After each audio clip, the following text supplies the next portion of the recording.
Começa agora o Podes, o podcast do Espírito Santo, uma realização dos cartórios de protesto. Aqui conversamos com lideranças, empresários e empreendedores e profissionais que contribuem para o desenvolvimento empresarial do nosso estado. Seja muito bem-vinda, seja muito bem-vindo ao Podes, o podcast do Espírito Santo, uma iniciativa e realização dos cartórios de protesto. Eu sou o Rubem Rochel e estarei com vocês nesse nosso bate-papo. E hoje nós estamos recebendo aqui a Cristiane Cristo, ela que é especialista em gestão estratégica de pessoas, docente em cursos de graduação e MBA, mentora de carreiras e referência em comportamento humano e liderança. Vamos falar aqui de gestão, de desenvolvimento e futuro do Espírito Santo. Cristiane, seja muito bem-vinda ao Podes. Obrigada, Rubens. É um prazer estar aqui, podendo compartilhar um pouquinho da minha experiência com vocês. Cristiane, eu gostaria de começar esse nosso bate-papo entendendo melhor como essa área se conecta com liderança e resultados dentro das empresas. E eu perguntaria o que significa, na prática, gestão estratégica de pessoas. Gestão estratégica de pessoas é quando você olha para as pessoas como alavanca de resultados de um negócio, né? Então, não tem como falar de gestão estratégica de pessoas sem falar de gestão estratégica do negócio. Tudo está linkado. Então, esse processo acontece desde o recrutamento e seleção até o processo final, né, dos colaboradores dentro de uma empresa. Tudo tem que ser pensado de forma estratégica. O RH, na verdade, então, hoje é visto como um parceiro de Ele é um negócio. parceiro, com certeza. Ele tem que ser um parceiro, porque é ele que vai alinhar a estratégia do negócio com que tipo de pessoas que eu trago para dentro dessa empresa, que treinamentos que eu forneço para essa empresa. Então, tem que estar alinhado. Não tem como ser... O RH hoje, ele não pode ser mais um setor reativo, que espera a demanda, e sim um setor proativo. Ele tem que estar à frente, ele tem que estar liderando também a empresa junto com as lideranças. E como é que você enxerga aí a evolução da liderança nas empresas capixabas aí nesses últimos anos? Isso vem uma crescente, é interessante? Como é que você está vendo isso? Eu acho que tem muita coisa para acontecer ainda, né? Mudou muito a forma de liderar, porque as pessoas também querem ser lideradas de forma diferente. Então mudou muito, mas ainda falta muita coisa. Falta ainda o líder entender o papel dele, que o papel dele é muito maior do que só liderar pessoas, é deixar legado para alavancar o resultado das empresas. Existem modelos de liderança? Como é que funciona? Existem alguns modelos, mas eu falo assim, o conceito é o mesmo. Liderança é influência. Liderança é você dar suporte para quem está ali abaixo de você sendo seu liderado. É legado, porque você tem que cuidar do seu trabalho e cuidar de várias pessoas também. Então isso é muito maior do que só entregar resultados. Você está liderando pessoas, né? E pessoas, ela tem uma família, ela tem amigos, então é você influenciar aquelas pessoas. Tem um conceito, mas cada empresa, Rubens, tem a sua forma de liderar também. Tem o seu modelo de liderança. Então próprio. Isso tem que ser ajustado com a cultura da empresa também. Quais são os maiores desafios aí que você vê, Cris, para líderes aí, pensando em médio e grande porte? Maiores desafios? Isso. Conseguir linkar, né, o desenvolvimento de pessoas, né, o processo de desenvolver pessoas com o desenvolvimento dos processos. As lideranças hoje elas estão muito incluídas ali naquele processo de execução, de fazer.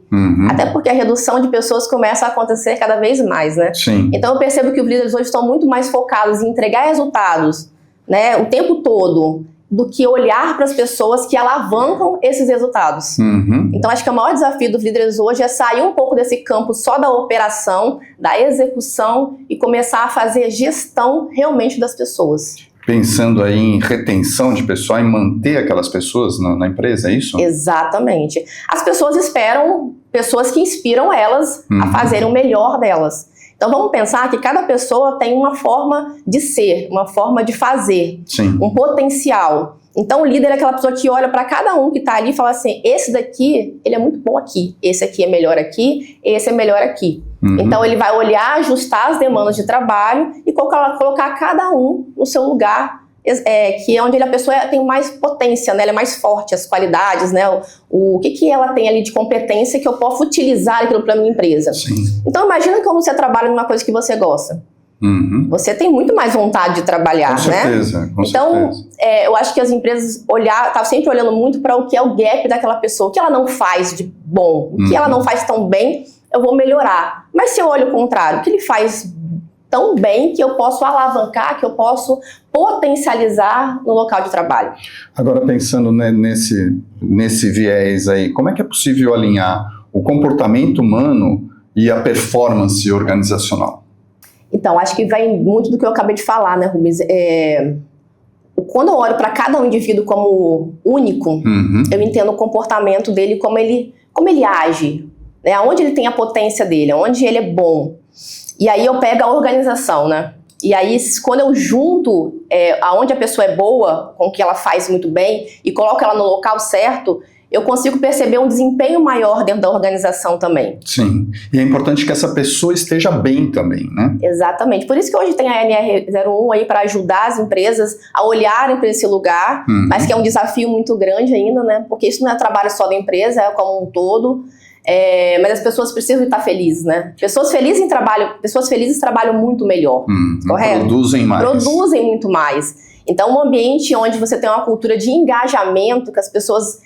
Cara, eu gosto de trabalhar aqui, eu quero ficar aqui, eu não vou sair daqui por qualquer coisa. Envolve isso, uma liderança ali presente, uma liderança que olha para você, não é só salário, não é só aumento, promoção, é um olhar mesmo. Quem é aquele ser humano que trabalha comigo? A empresa tem que pensar aí no bem-estar também do seu funcionário. Exatamente. O que diferencia aí, Cris, um líder técnico de um líder estratégico? Eu acredito muito que o líder estratégico é aquele olhar que ele olha para... Eu faço gestão de processo, gestão de pessoas. Esse é um líder estratégico. Sabendo que ele precisa de linkar os dois. Pessoas entregam resultados, não ao contrário. O importante, então, seria unir essas duas qualidades. Importantíssimo. Não tem outra forma de você liderar de forma eficaz sem unir essas duas pontas. A gente estava falando sobre a questão um pouco antes, aí, a questão da cultura, né, das empresas, aí, a cultura organizacional. De que forma isso pode reverter em um aspecto aí que a gente tem discutido muito aqui no Pods, que é a questão da retenção de talentos, retenção de pessoal, né, que hoje eu acho que um dos maiores desafios das empresas é manter o seu funcionário, né? Como é que o papel dessa cultura organizacional pode encaminhar essa retenção de talentos?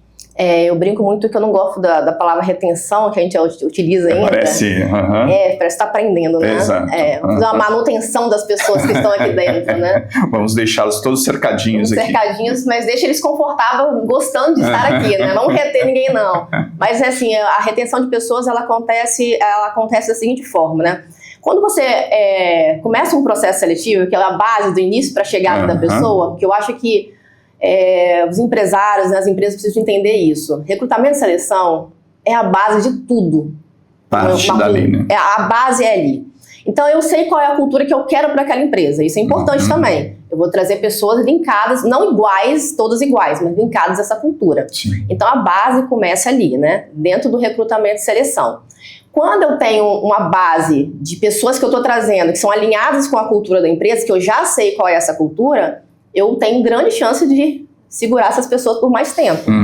Mas como que isso funciona, Rubens? No dia a dia, a cultura, o que é dito, tem que ser aplicado. Sim. Quando eu entro na empresa e aí eu passo pelo processo de onboard ali de 2, 3 meses e eu começo a perceber que o que foi me vendido lá num processo seletivo, na entrada, não é exatamente o que eu estou vendo, eu tenho grandes chances de falar, isso aqui não é para mim.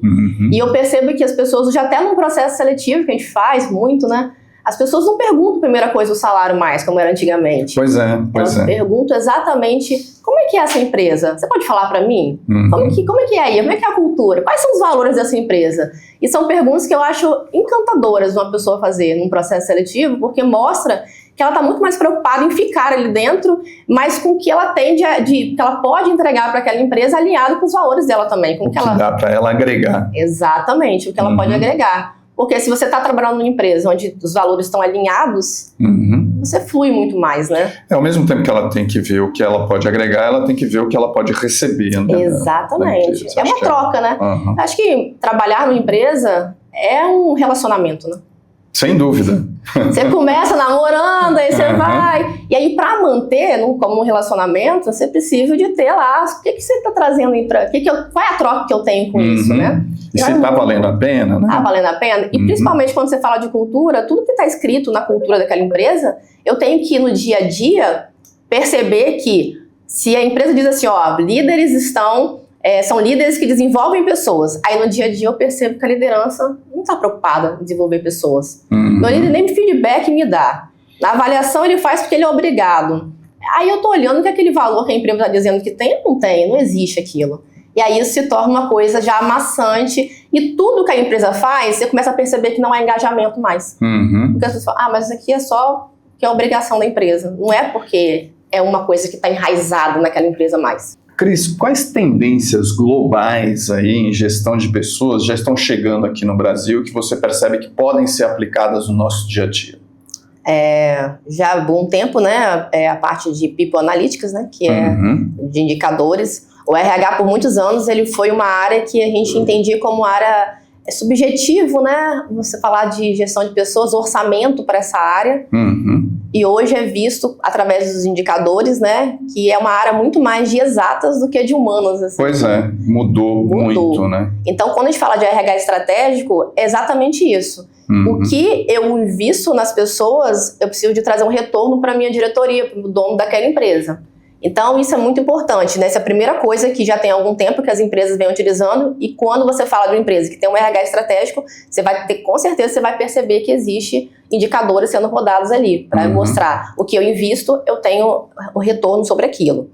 E agora, eu acho que vai mudar até a forma do RH trabalhar também, como todos os setores, a inteligência artificial, né? Que vem ajudar muito nesse processo. Como é que a IA impacta aí no RH?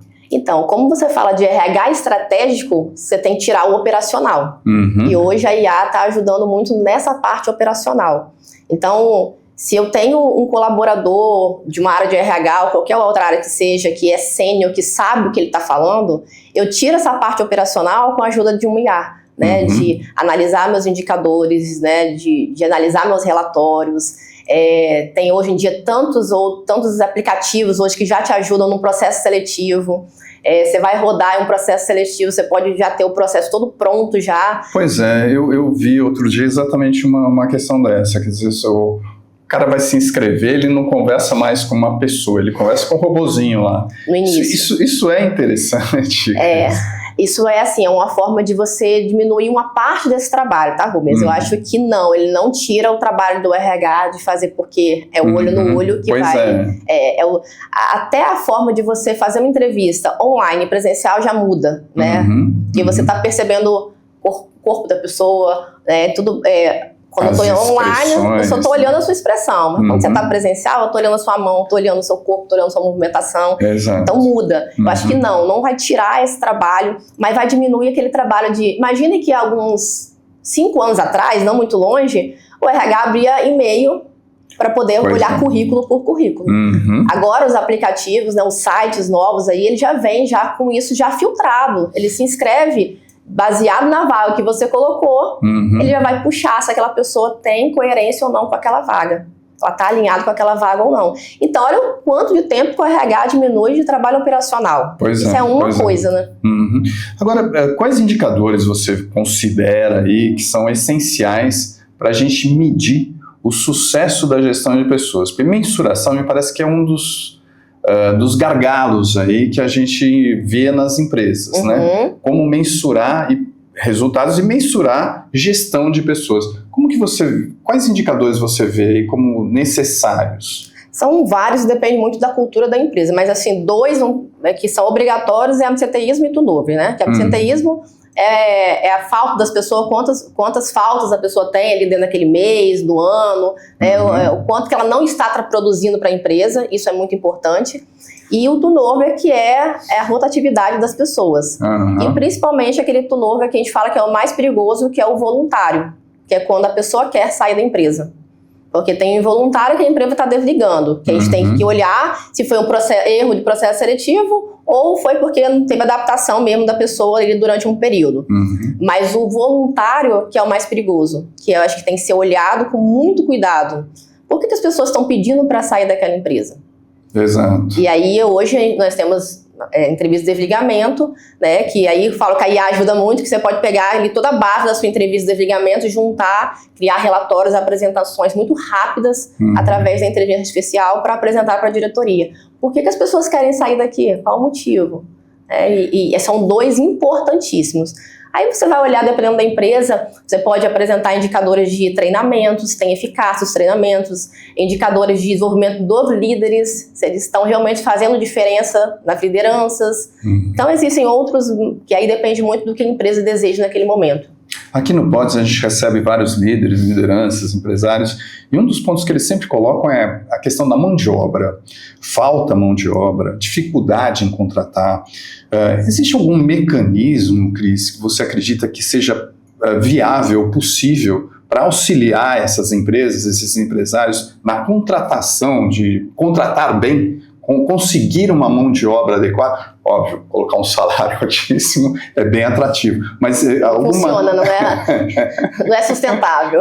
Pois é, acho que quebra a empresa. Mas quais seriam as alternativas aí que você vê? Olha, isso é um problema geral, tá? Realmente mão de obra, principalmente qualificada. Pois é. Porque depende, né? Mão de obra operacional, que era mais fácil, também tá difícil. Tá, complicado. A qualificada também. Se você parar para olhar os dados, nós temos muitas vagas abertas que ficam 3, 4 meses abertas. Aí fala, gente, mas tem gente sem trabalhar, mas não tem gente qualificada para trabalhar. Principalmente em áreas de qualificação. De uma analista para cima, de área de inteligência e tecnologia, são vagas difícil de fechar. Na parte operacional, hoje em dia também está muito difícil. Mas o que eu percebo, Rubens, que poderia ser para o empresário ali ficar atento? Primeiro, né? As pessoas olham para a empresa antes de chegarem nela, de entrarem dentro dela. Então, hoje as redes sociais é obrigatório para uma empresa ter, né? Circular ali. O que a empresa está fazendo? Isso é o primeiro ponto. Manter uma imagem. Exatamente. Você está ali, é atração, né? Eu estou atraindo pessoas. É como se fosse a atração de pessoas para dentro da minha organização. Então, primeiro eu estou namorando aquela empresa antes de ter uma vaga aberta. Poxa, que legal, eles fazem isso, fazem aquilo. Olha que legal que eles fizeram. E aí é que vai atraindo as pessoas para aquela empresa. E aí vem, né, o processo seletivo. Quando abre um processo, a pessoa já está, opa, aquela empresa abriu um processo, eu vou entrar. Então, é uma forma de você atrair pessoas, e principalmente essa geração nova, que está ligada o tempo todo nas redes sociais. Pois é. E que também não tem essa preocupação que nós tínhamos no passado de, assim, não, eu tenho que ficar trabalhando 10 anos, 15 anos na mesma empresa, da mesma forma, do mesmo jeito. Eu tenho que ter um emprego, não posso ficar fora do mercado de trabalho. Mudou muito isso. Mudou muito. Né? Vamos pensar que as pessoas, o ser humano nasceu para pertencer, né, a algo. E aí, quando a empresa consegue trazer para dentro da organização, né, esse pertencimento, ela consegue fazer essa manutenção muito mais fácil das pessoas. Sim. Então, hoje tem muitas empresas que já fazem um trabalho muito legais na parte de incentivo ao esporte, né, um incentivo a você ter uma qualidade de vida melhor, a redução de carga horária, você poder ter um horário mais flexível. Isso atrai muito esse público mais novo. Home office. Home office, muito. Tem muita gente que troca um emprego tranquilamente porque o outro é trabalho home office.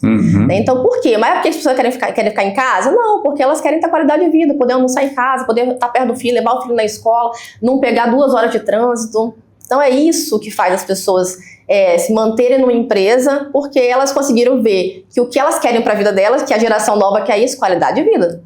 Esse é o ponto. Novo. A gente quer qualidade de vida depois de velho, né? Pois é, exatamente. Eles já querem novos. E estão certo também, não estão errados, não. Se você consegue linkar isso e dar isso para eles ali, eles vão também te fornecer aí um trabalho no dia a dia ali eficaz. O mercado tem que pensar dessa forma. Dessa forma. Não tem como mudar mais, né, Rubens? Isso aí não tem como voltar. Eu queria entrar num outro ponto aí que você trabalha muito, que é a questão do desenvolvimento humano e mentoria de carreiras aí, né, que ajudam profissionais a se posicionarem aí de forma estratégica.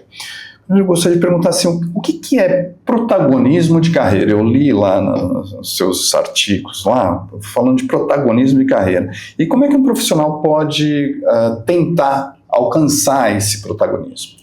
Primeira coisa que o profissional tem que perceber quando a gente fala de protagonismo, que é uma palavra bonitinha, né? Pois é.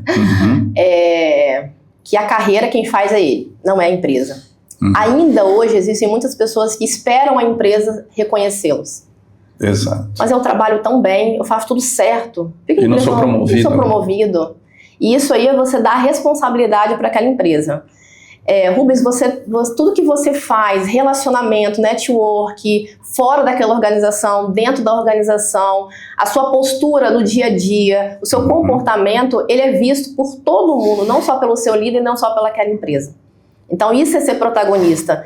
Aquela empresa pode não me dar oportunidade, mas eu estou sendo visto por um colega de trabalho que ele pode estar em outra empresa daqui a pouco e falar assim, eu acho que aquela pessoa é muito boa, chama ela para vir para cá.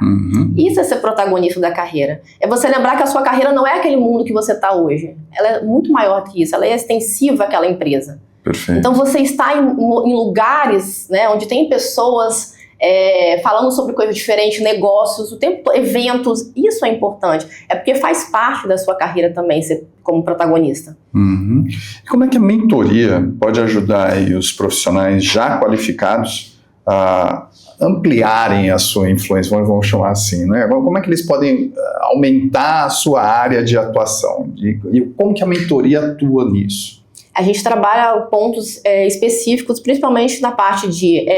eu recebo muita gente que vem para a mentoria que são profissionais já qualificados e não sabem por que eles não estão avançando na carreira. E estacionaram. E são pessoas muito boas, né? E a maioria fala assim, nossa, mas eu faço tudo tão certo e às vezes eu vou olhar aquele cara que nem faz, aquela pessoa que nem faz, foi promovido e eu fiquei para trás. Pulou na minha frente. Exatamente. E aí o que eu falo você tem que falar o que você está fazendo. É o marketing pessoal? É o marketing pessoal. Para de achar que a empresa está olhando para você e está achando você bonitinho, que trabalhando direitinho, então deixa eu promover essa pessoa. Não.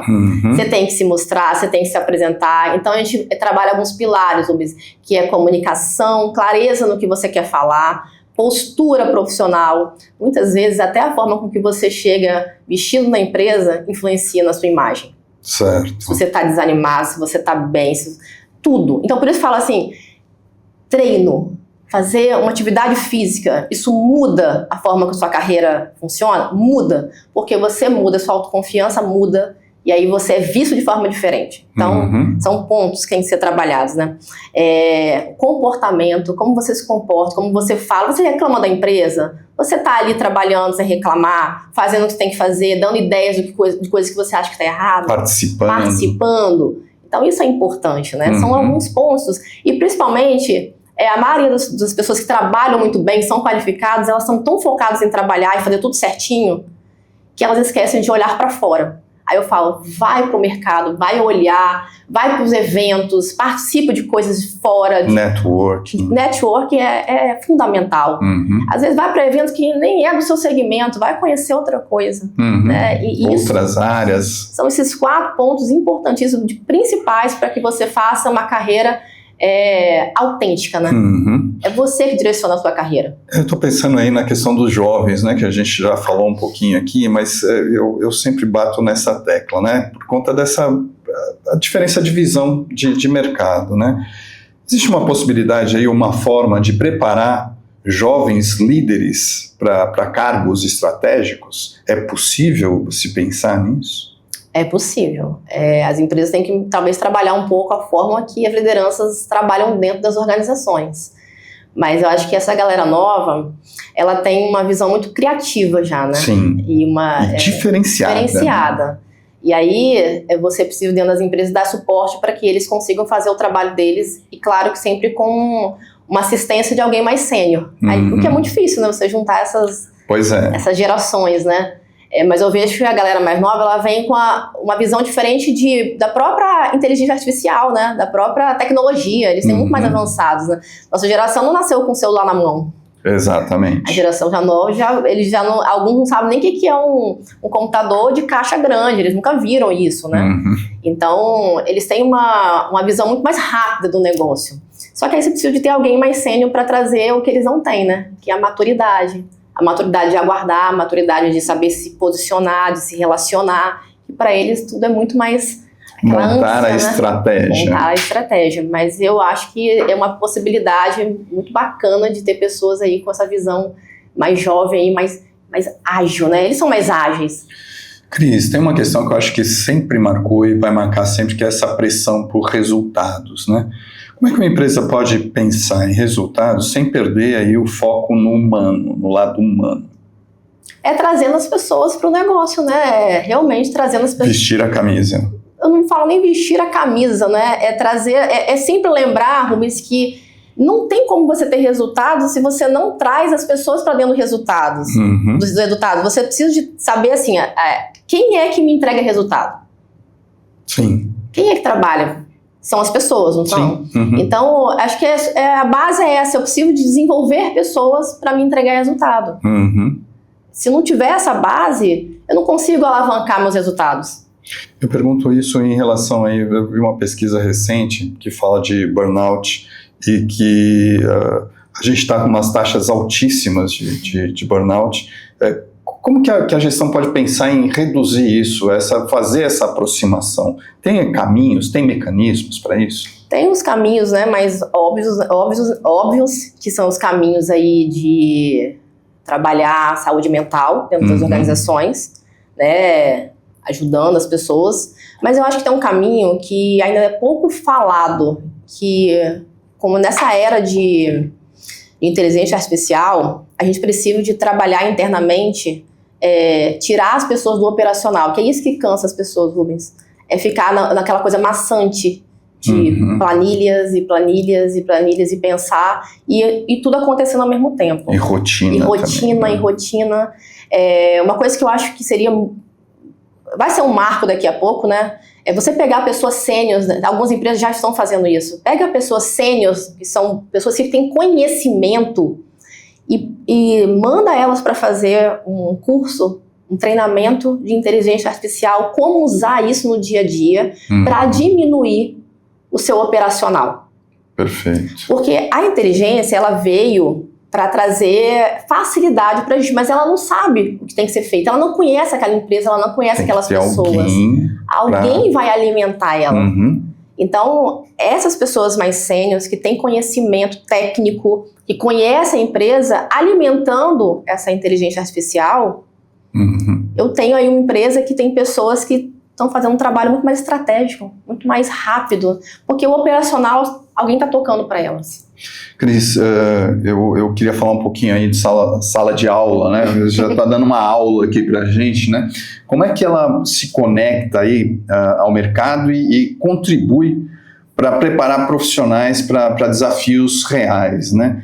Aí eu penso, qual seria o papel da educação superior, pensando de forma mais... essa educação na formação de líderes, de lideranças. Hoje já se percebe as graduações colocando essa matéria, né, de liderança e gestão. Exato. Você vê em todas as áreas, inclusive, né? Exatamente. Eu trabalhei muito tempo na construção civil, em 2010, 12, por aí, assim, e lá os engenheiros não tinham dentro do currículo liderança e gestão. E eles lideravam uma obra inteira com mais de 100 homens, né? E aí eu falo assim, gente, isso precisa de entrar num currículo. E hoje já existe, né? Nos currículos do engenheiro, como você falou, de qualquer área. É um primeiro despertar, né? É importantíssimo dentro da graduação esse primeiro despertar de entender o que é o papel da liderança e como ela pode ajudar no crescimento de uma organização. Seja para quem vai abrir uma empresa ou quem vai entrar numa empresa como CLT. Hoje em dia tem muitos empreendedores já, né? Então entender sobre liderança também é muito importante. E aí hoje os MBAs também vêm com isso muito forte. Existe um leque gigantesco de MBAs. Como escolher aquele que é ideal ou que pelo menos se encaixa melhor na carreira de quem está aí escutando a gente? Escolher sempre assim, se você pegar a base do currículo, né, daquele MBA, e perceber aonde você consegue aplicar aquilo naquele momento. No seu dia a dia. No seu dia a dia. Então, liderança e gestão geralmente está em todos os currículos, basicamente, pode falar de logística, a gente está falando de gestão de pessoas, a gente está falando de finanças, ela vai estar ali, ela tem que estar ali. Né? Porque para tudo você precisa de saber. Porque liderança não é só liderar pessoas, Rubens. Liderança é você se liderar também. A primeira pessoa que eu lidero é a mim mesma. Depois eu vou liderar os outros. Então a gente fala que assim, o líder tem que saber conhecer sobre pessoas, conhecer sobre ele mesmo, né? Porque ele precisa entender os comportamentos dele para poder ajudar os outros a entender o deles também. Sem dúvida. Né? Então isso é importante, né? E quando você olha para a base daquele MBA, você olha para você e qual é o seu objetivo na carreira naquele momento. Aí você tem que olhar e falar assim, cara, isso aqui eu vou usar agora. Para mim, é importantíssimo. Porque tem muita gente que escolhe o MBA pelo nome bonitinho. Exato. Mas no dia a dia, como é que você aplica? E aí você esquece. Então, pega um MBA que você vai aplicar no momento que você está na sua carreira. E aí você vai começar a usar aquilo. Opa, aquilo eu consigo usar aqui, isso aqui é aplicável. E até para você questionar o professor. Mas assim funciona, aqui não funciona na minha empresa. Como é que eu faço então? E eu falo, quando eu dou aula de liderança e gestão, é muito interessante que os alunos trazem. Cada empresa tem uma forma de fazer diferente. E como é que eu aplico aqui essa teoria dentro da minha empresa? Nesse momento que eu estou. Eu acho que isso é fundamental. E principalmente você escolher um MBA onde você perceba que tem professores que estão na prática, no dia a dia. Eles sabem o que eles estão fazendo e eles sabem como te direcionar a fazer também. E aproveitando aí esse seu embasamento acadêmico aí, como é que a gente pode pensar em despertar a visão crítica nos alunos em relação à liderança e tomada de decisão? Esse é um dos pontos, né? Nem todo mundo é líder, mas muita gente quer ser líder, né? Onde se vira a chave aí? Eu sempre falo quando eu dou aula no MBA, eu falo para os alunos assim, primeira coisa que você tem que pensar, você quer ser líder? Tem isso. Porque eu percebo que muita gente, Rubens, quer ser líder por conta do bônus, né, que vem junto. Sim. Um salário maior, um status. Mas ser líder é uma responsabilidade que poucas pessoas percebem. Gigantesca.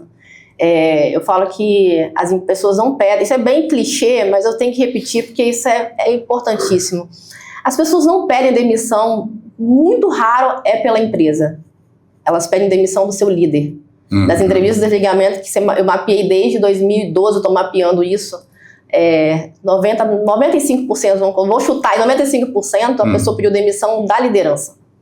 E olha que... O problema era o chefe. Era o chefe. E olha que legado que você deixa para aquela pessoa. Que tipo de experiência você trouxe para aquela pessoa. Então, é a primeira coisa que eu falo, né? Você quer ser líder? Entende a responsabilidade de ser líder? Você está lidando não é só com o seu processo mais, é com o processo de toda uma equipe.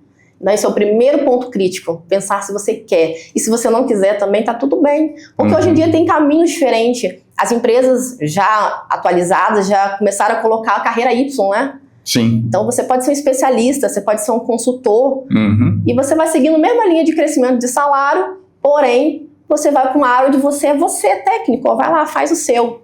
E tudo bem. Tá tudo bem, tudo certo.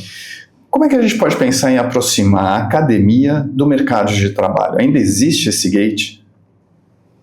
Tem muita parceria que eles fazem, né? Mas eu acho que ainda falta, uma coisa que eu venho trabalhando, como eu dou aula numa faculdade, eu tenho uma parceria muito legal lá, ainda falta as graduações, as pós-graduações entenderem como é que é o mercado, estar mais dentro do mercado mesmo, para entender participar, de repente. Exatamente.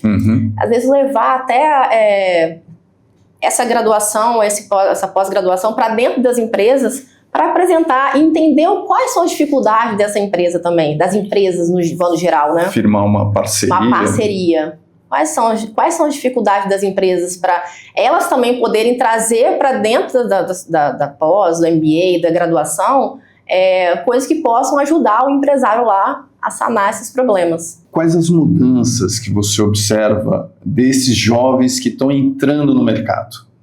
Então, a maior, que é até um desafio para as organizações, é essa questão de que eles não querem esperar mais nada. Eles querem tudo muito rápido. Pronto. A gente tem alguns aprendizes também nas organizações, né? Que estão iniciando, que é um desafio. Eles são muito antenados com a tecnologia, com celular. Então, é um desafio, né? Você tirar eles desse lugar e mostrar para eles o que eles têm que fazer é importante. E eles querem tudo muito rápido. Eles não querem esperar mais. Isso é ruim? Não. Mas é um desafio, porque eles têm que aprender primeiro. E como é que funciona isso, Cris? Assim, você dá mais demanda, você mantém o jovem ocupado? De que forma você pode trazê-lo para o jogo, né? Então, isso é muito interessante, porque depende muito do jovem, né? Tem jovem que chega, eu tenho tenho pessoas na empresa lá onde eu atuo que começaram como aprendiz, mas foram tão bem que hoje já estão como assistente, isso em torno de 2, 3 anos. Passaram pelo aprendiz, foram estagiário, agora são assistentes, estão crescendo na empresa. E tem uns que você vai, você ensina, mas você percebe que eles não têm interesse. Tem talento, mas não tem interesse. Tem talento, muito talento, é criativo. E aí o maior desafio é entender o que você pode trazer para eles aguçem a vontade deles fazer. Então não é tão fácil assim, porque o dia a dia da rotina nossa é uma rotina maçante, né? Sim. E para eles às vezes não é encantador aquilo, né? Então é um desafio. Trabalhar. Né, não é encantador. Acho que são coisas aí difíceis, né? De você... Principalmente quando você não descobriu ainda o que você está fazendo. Porque eu falo assim, hoje, para eu trabalhar, quando eu vou fazendo meu trabalho, eu me sinto muito feliz e realizada. Sim. Porque é o que eu gosto, eu descobri isso, eu gosto disso. Eu gosto de entender a complexidade do ser humano, então eu gosto disso. Mas quando você é jovem, você está descobrindo isso ainda. Exato. Então eu falo que a gente também tem que parar de achar que eles são preguiçosos, que eles não querem trabalhar, é porque eles não descobriram. Então talvez falta para a empresa ter esse tempo para poder trabalhar isso neles, né? Principalmente entender o que eles querem da vida, né? E é difícil no dia a dia a gente trabalhar como jovens nessa velocidade que é a rotina do trabalho. Cris, que eu estava voltando aqui numa questão aí que é mais focada em empresas, né? Como é que a gente pode pensar em fortalecer a cultura organizacional, principalmente nas empresas aqui no Espírito Santo? Fortalecer a cultura organizacional? Para mim, fortalecer a cultura organizacional é basicamente você falar e fazer. Como é que funciona isso? Se eu defino, para o que é uma cultura, Rubens? Cultura é quando eu chego numa empresa, eu sinto como é que aquela empresa funciona, como são as pessoas.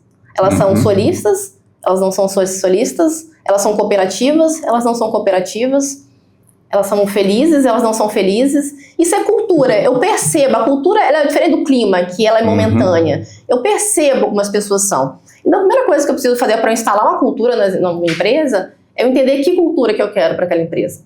Eu desenhar isso, eu preciso saber. Então, aqui a cultura, nós temos cultura de colaboração. Sim. Então, a colaboração tem que ser desde que eu vou beber água, o Rubens também está do meu lado. Rubens, você quer água? Isso é colaboração. Então, é no dia a dia, como que funciona a colaboração. Eu tenho uma cultura de mentalidade de crescimento, eu desenvolvo as pessoas que trabalham comigo, a equipe, eu faço avaliação, onde eu trago para elas um PDI, que é um plano de desenvolvimento individual, para que elas trabalhem a performance dela. Eu tenho líderes que estão desenvolvendo pessoas, então eu aplico isso.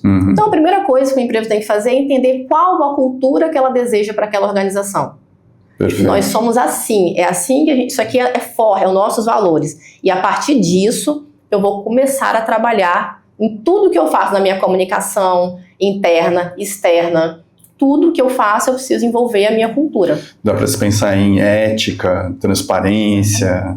Se eu tenho lá um valor integridade, e aí eu chego naquela organização eu percebo que... Tem um caixa 2 ali. Tem um caixa 2. Como é que bate o valor? Então tá bonito no papel lá, tá no site lindo e no dia a dia. Como funciona? E integridade vai também até no que você fala, né? As suas palavras. Sim. Então tudo tem que estar alinhado no dia a dia com o que eu defini como cultura. Então a primeira coisa defina a sua cultura, o que você quer. Cris, qual mensagem que você deixaria aí para líderes, empresários, lideranças capixabas que buscam aí se reinventar pensando com foco aí na questão de gestão de pessoas? Aposte nas pessoas. Desenvolva pessoas de forma genuína. Né? Entenda que o ser humano ele é movido por desafios e por interesse dele também. Né? Então, a primeira coisa olhe para as pessoas que trabalham com você de forma genuína e entenda aonde você pode trabalhar aquelas pessoas. Esse é o primeiro ponto. Né? Segundo ponto, invista em tecnologia. É muito importante. É muito importante. Hoje gente. não dá para ficar fora. Não dá para ficar fora. Empresas que estão ainda pensando em trabalhar só com planilhas Excel e um monte de coisa e papel, tá ficando para trás. Ninguém quer fazer mais isso. Se a gente tem hoje no mercado já a tecnologia a nosso favor, fazendo um trabalho que seria maçante. Rubens, eu faço hoje uma apresentação para quando eu vou dar aula em 30 minutos, coisa que eu fazia em 2 dias. Pois é. Eu só pego a minha capacidade de entendimento, eu converso com ela me monta uma aula, eu mando ela para um em 30 minutos olha quanto tempo que eu tenho livre para fazer outras coisas. Imagine isso exponencialmente dentro de uma organização. Sem dúvida. Eu queria, inclusive, falar um pouquinho mais de você, Cris. Como é que foi a sua trajetória aí, né, de se tornar especialista em gestão estratégica de pessoas?